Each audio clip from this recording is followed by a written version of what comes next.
আমরাই সমাজের চোখে আঙুল দাতা। দেখতে থাকুন বেঙ্গল নিউজ লাইভ, আপনার ঘরের চ্যানেল, আপনার মনের চ্যানেল। কেন্দ্রীয় কালা কৃষি বিলের বিরুদ্ধে পথে নামল সাধারণ ছাত্রছাত্রী, যুব নাগরিক বৃন্দ। বুধবার দুপুরে হুগলির আরামবাগ বাসস্ট্যান্ড সংলগ্ন এলাকা থেকে একটি প্রতিবাদ সভা করে আরামবাগ শহর র্যালি করে শহর পরিক্রমা করে। এদিন বিভিন্ন স্কুল কলেজের পড়ুয়া ছাত্রছাত্রীরা পথে নামে।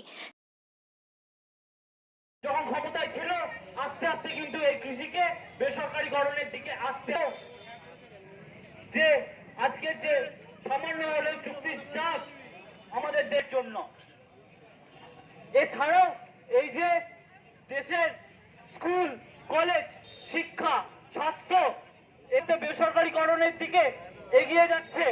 বেসরকারি ইঞ্জিনিয়ারিং কলেজ ভালো, আমাদের জমি আমাদের মা, আমাদের জমি আমাদের মা, আমাদের ফসল আমাদের মা, আমাদের ফসল আমাদের মা।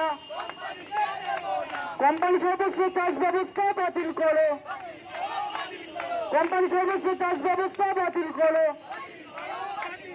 দেশের প্রত্যেকটা মানুষের জন্য খাদ্য সুরক্ষা দিতে হবে। যে কোম্পানি নিয়ন্ত্রিত চুক্তি চাষের পরাধীন শৃঙ্খলা বেঁধে ফেলা যাচ্ছে না, যাবে না। অবিলম্বে কৃষক মারা কৃষি আইন বাতিল করো, অবিলম্বে কৃষক মারা কৃষি আইন বাতিল করো। কৃষিকাজ এবং কৃষি পণ্য কেনা বেচা নিয়ন্ত্রণ কোটি কোটি কৃষকের হাত থেকে কেড়ে নিয়ে দেশপ্রেমী আদানি আম্বানিদের আমরা কোনো পার্টির নয়, কোনো পার্টির ছাত্র সংগঠন নয়, আমরা কোনো এনজিও নয়। আমরা সাধারণ ছাত্রছাত্রী, এখানকার বিভিন্ন কলেজ কিংবা অঞ্চলের সাধারণ ছাত্রছাত্রী বা যুবক যুবতী, সাধারণ নাগরিক।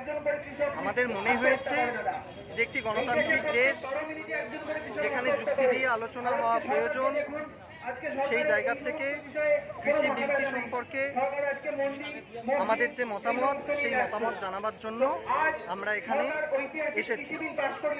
বুঝতেই পাচ্ছেন যে এই কৃষি বিলের পক্ষে আমাদের মতামত নেই, কারণ এই কৃষি বিলটি যেভাবে তৈরি করা হয়েছে, যেভাবে মডেল করা হয়েছে, সেখানে বড় চাষির থেকে মাঝারি চাষির থেকে ছোট চাষি, ক্ষেত মজুর কিংবা সাধারণ মানুষ যারা ফসল কিনে খান, দৈনিক বাজার থেকে জিনিসপত্র কিনে খান, এই সাধারণ কোনোভাবেই সাধারণদের পক্ষে, তা সাধারণ ছোট চাষি হোক বা বড় চাষি হোক কিংবা সাধারণ ক্রেতা হোক, সাধারণদের পক্ষে এই বিলটি বা এই আইনটি নয়।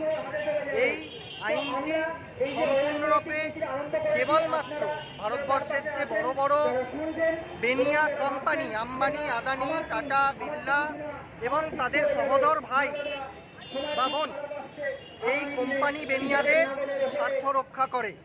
আপনি দেখবেন যে যখন মোবাইল আপনি ব্যবহার করেন, ডেটা প্যাকটি কিন্তু নির্ধারণ করে কোম্পানি, আপনার সেখানে কোনো মতামত থাকে না।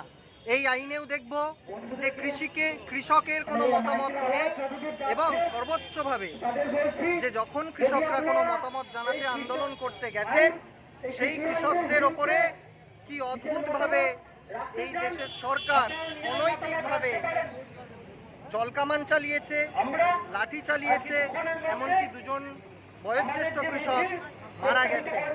আমরা মনে করি এটি সম্পূর্ণ অনৈতিক এবং সাধারণ মানুষের স্বার্থের বিপরীতে দাঁড়িয়ে একটি আইন।